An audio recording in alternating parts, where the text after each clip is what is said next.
The trip was intended as a celebration, a 29-day tour of South America that would take Robert, who had just turned 60, and his wife Viola, first to Brazil, then over the Andes into Bolivia and Peru.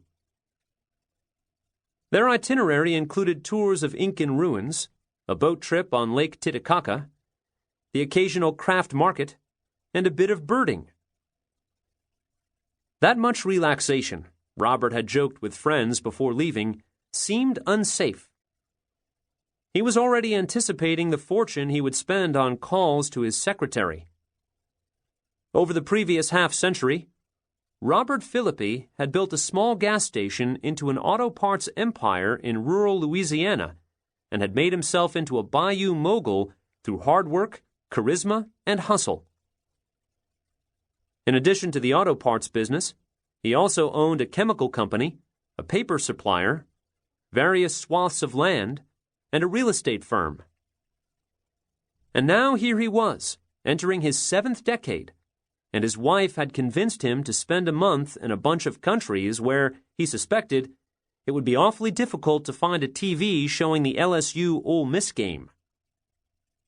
Robert liked to say there wasn't a dirt road or back alley along the Gulf Coast he hadn't driven at least once to drum up business.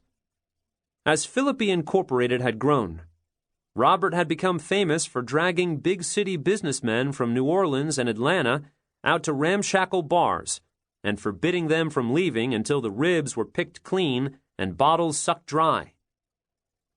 Then, while everyone nursed painful hangovers the next morning, Robert would convince them to sign deals worth millions.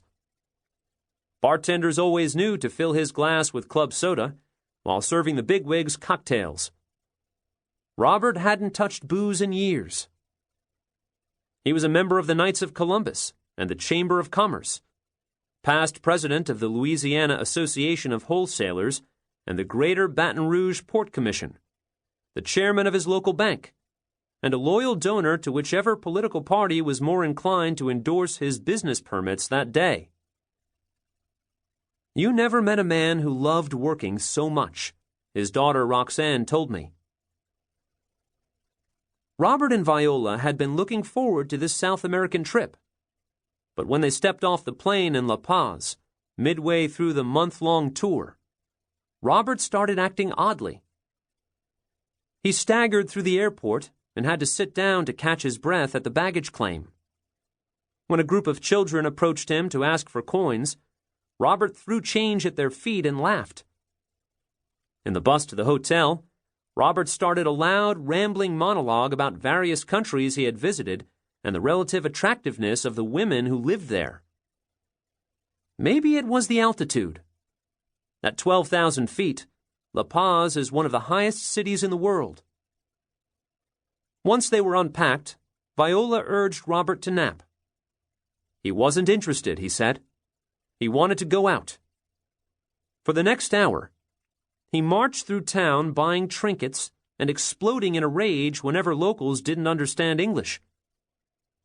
He eventually agreed to return to the hotel and fell asleep, but woke repeatedly during the night to vomit.